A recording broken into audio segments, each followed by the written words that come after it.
Thank you for staying with us. Now, earlier today, the national government urged people to stay at home and be safe amid the inclement weather. Heavy rain and snowfall have hit several provinces, bringing in the cold conditions. Deputy Minister of Transport Mkhuleko Hlengwa joins us now to give us his insights as well.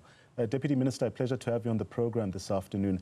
Firstly, can you elaborate on the importance of following travel advisories which are issued by the ministry during severe weather events? I mean, part of that advisory includes telling people to stay home where possible. No, thank you very much. Good afternoon to you and the viewers as well. Yes, the message we really want to get out at this point in time is that the process of recovery of the roads and the evacuation of commuters and road users is the apex priority. We need to decongest and de-risk. Now, having said that, we are urging the public to really desist from traveling, to stay at home, because the roads are not in a condition at this point in time to be utilized. I've just concluded a briefing with the team at Pietermaritzburg at the Central offices, where they are monitoring the situation and using it as an operations center.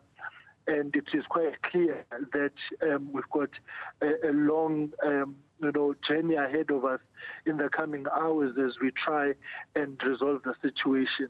The roads are wet, terribly so, and as and when we open lines and roads, we are doing so with the sole purpose of trying to get those who are stuck to places of safety. And as you have also indicated in your inset, the SANDF preparing itself to assist in that regard. We are saddled with poor visibility at this point in time and very harsh conditions, which are making it very difficult for help to reach those who are affected.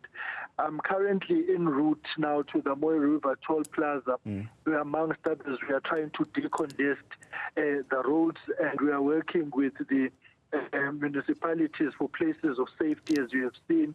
Alfredo Municipality, Ladysmith opening up halls for people who may need to get to safety. Our challenge really is that this was a heightened weekend of travel because it's a quasi-long weekend. Schools have closed, and so we really need the assistance of South Africans to not travel unless it is absolutely necessary to do so, so that we can be able to alleviate the situation on our roads. So the high traffic volumes or high levels of presence of people is not in the interest of anybody at this point in time. So we have been tracking emergency response on this platform throughout the day today. Maybe let's speak about the specific actions that the ministry is taking to indeed support emergency services, but also what you're doing to ensure the safety of stranded motorists along the N3, among other routes there.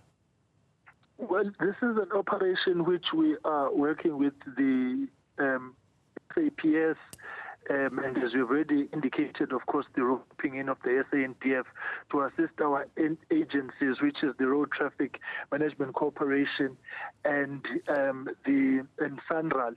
We are moving with the necessary speed to try and open the roads. However, it is very difficult to reach certain places, and that is why the work of the SANDF will become critical at this point in time. There have been some efforts which I would say have been successful in opening up the N11, R617, amongst others, and the roads towards Underberg. But the challenge which we must confront is that the situation is bound to get worse before it gets better, and that the weather continues to be inclement.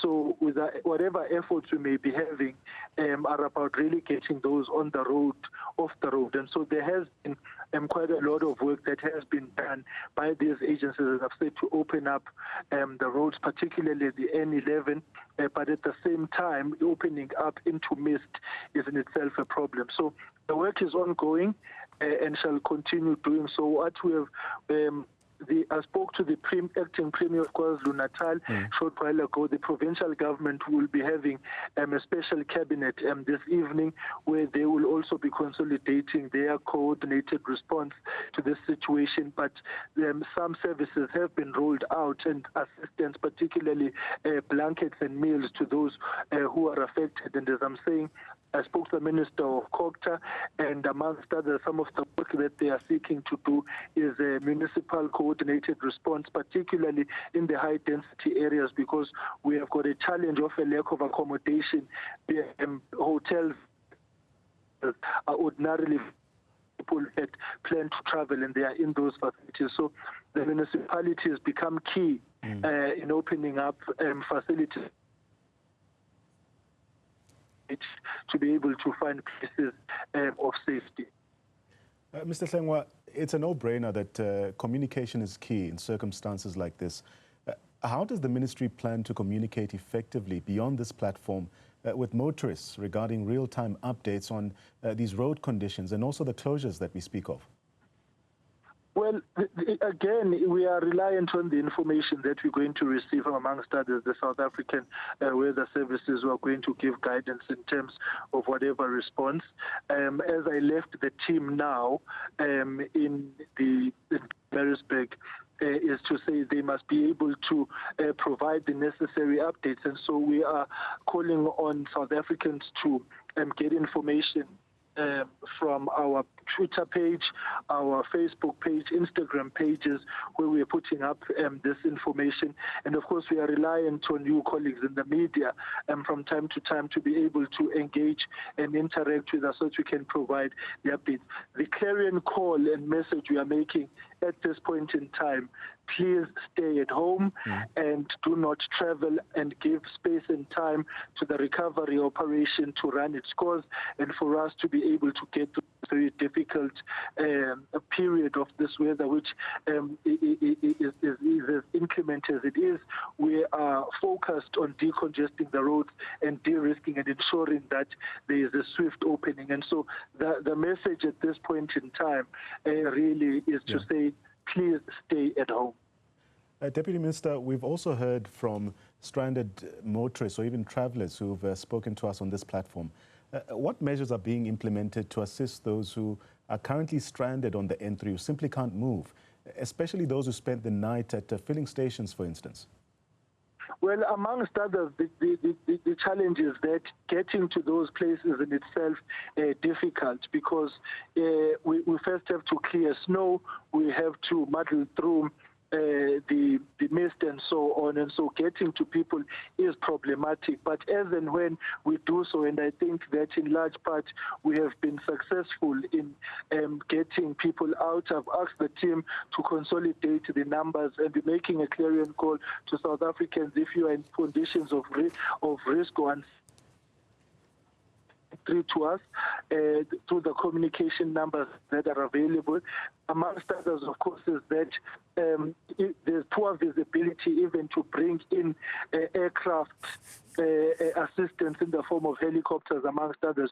You can't fly them in these conditions. And so we are inching closer and closer to accessing people. And I'm pretty certain that the situation which was at Moy River this morning has in large part been de-escalated, and when I get there, we'll be able to provide further services. But what we cannot do is take 10 steps forward and 5 backwards with unloading traffic and cars at this point in time. So if we make an announcement to say we have reopened the road or recovered the line, it is not an invitation to travel. And that is why we are making this very humble and plea to South Africans to please actually stay at home.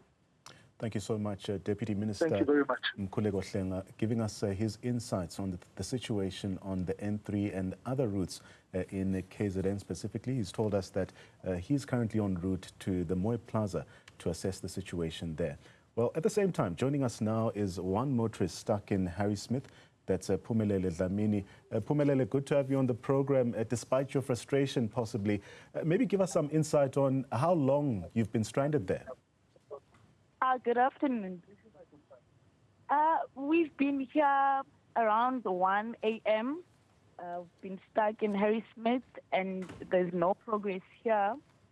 I think our bus in Pretoria left at yesterday 5 o'clock.